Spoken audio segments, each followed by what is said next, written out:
ازيكم حبايبي؟ عاملين ايه؟ يا رب تكونوا بخير في احسن حال.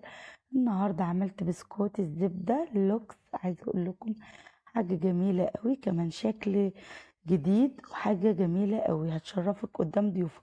كمان حبايب قلبي شكله زي البيتفور كده ودايب دوب. يلا حبايب قلبي نقول المقادير مع بعض. هنا اول حاجه معايا 2 بيضه وكيس فانيليا برتقال، نص كيلو زبده، وكوبايتين سكر مطحون. تمام. معلقتين حليب بودر، معلقتين نشا.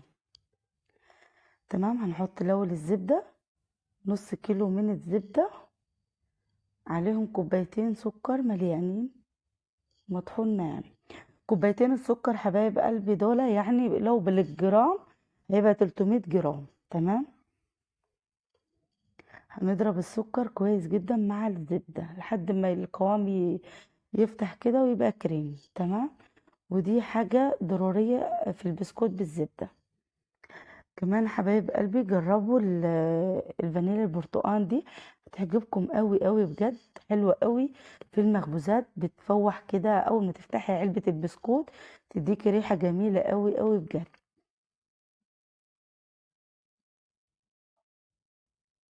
تمام كده هنضرب كويس جدا طبعا.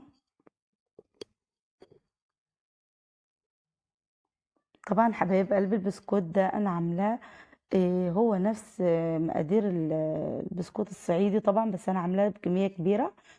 فطبعا بديل السمنة في الصعيد انا عاملاه سمنة، فدلوقتي ده انا عاملاه بالزبدة. تمام. كمان شايله حليب السايل وحاطه مكانه حليب بودر. تمام. بعد ما ضربت السكر مع السمنه كويس جدا، ضفت بيضه وكيس فانيليا، وهضرب كويس ورشه الملح. هضرب لحد ما البيضه تختفي، وبعدين اضيف البيضه التانية وكيس فانيليا البرتقال. جربوها بجد في الكيكه، الفانيليا دي تحفه بجد، انا جايباها بالعلبه عندي ومحتفظه بيها. بصوا جميله قوي بجد، تعجبكم يعني، تدي ريحة و... وطعم خطير بجد، كأنك يعني حاطة برتقال. وهنضرب طبعا لحد ما البيضة التانية تختفي. يبقى كده نص كيلو من الزبدة، عليهم كوبايتين سكر مطحون، عليهم بيضتين، كيس فانيليا، وكيس فانيليا بالبرتقال، وكيس فانيليا عادية، معلقتين حليب بودر كبيرة، معلقتين نشا طبعا كبار. ودي يا حبايب قلبي مفهوش بيكنج باودر خالص. بسكوت الزبدة الجاهز بتاع المحلات مفهوش أي بيكنج باودر. هنا ده طبعا هضيف كوبايتين دقيق، وهضيف عليهم معلقتين نشا كبار،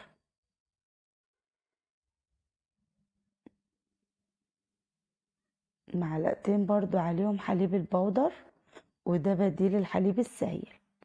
مش عايزين أي سوائل في الوصفة بتاعتنا عشان يديكي طعم بتاع المحلات الجاهز. بصوا كوكو ده مغلبني، مش عارفة كل شوية يضربني على ايدي كده. ربنا يخليهولي يا رب هو واخواته ويحافظ لي عليهم، ويخلي كل الاطفال يا رب، وكل اللي معاها عيال ربنا يبارك لكم فيهم وتشوفوهم حاجة كبيرة. طبعا هضيف الدقيق كده بالتدريج، وطبعا انا مش بعجن، بلم لم. حبايب قلبي طبعا لو انتي عندك عجان عشان البسكوت ما يبقاش ناشف معاكي ومقرمش قوي، تخبطيه في الحيطة كده يرجع لك تاني. فبصوا يا دوبك كده تلفي العجان بسيط، يا دوبك كده لفة واحدة بس، ان انت تلمي الدقيق بس وتكونيها عجينة، ما تخلوش يطول. تمام كده لحد بصوا العجينة على فكرة بتلزق شوية. تمام. وفي نفس الوقت طرية وبرضو متماسكة زي ما انتوا كنتوا شايفينها. طبعا الدقيق من غير اي مقدار. بصوا كده عادي كيس الحلواني ده بتاع الكريم شانتيه الجاتوها. تمام. هتنزلي كده اول كده من فوق، وهتنزلوا روزيتا كده في الاخر. هتعملي يعني روزيتا كده كأني رسمة بيتي فور. على فكرة الرسمة دي جميلة قوي، كمان انتوا بتقدميه لأي حد بجد هيعجبه قوي. يعني كأني كده بتقدمي له حاجة كده عالية جدا. تمام. يعني بسكوت بس بطريقة جديدة وبشكل جديد.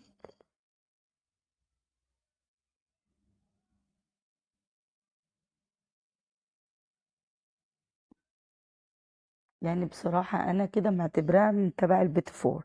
أنا عاملة طبعا بسكوت الصعيد، بس بصراحة دياتي جميل قوي قوي. وعاملاه من بدري الفيديو، بس للأسف أنا كنت تعبانة وعندي دور برد بصراحة، عشان كده ما قدرتش أتكلم على الفيديو ولا منتجه. تمام كده خلاص، مشغلة الفرن طبعا ودخلته الفرن.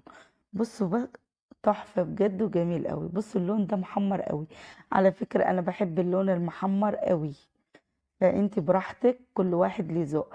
فانت لو زي بتحبي الحاجه المحمره كده، هي مش محروقه ولا حاجه، بس هي حاجه يعني بصراحه البتفورات والحاجات دي حلوه قوي لما تبقى محمره ولونها كده حلو ذهبي.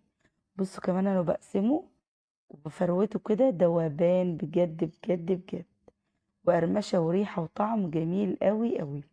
كمان عملت 3 اشكال. وبصوا العلبه دي حلوه قوي، ب5 جنيه العلبه دي على فكره بشتريها.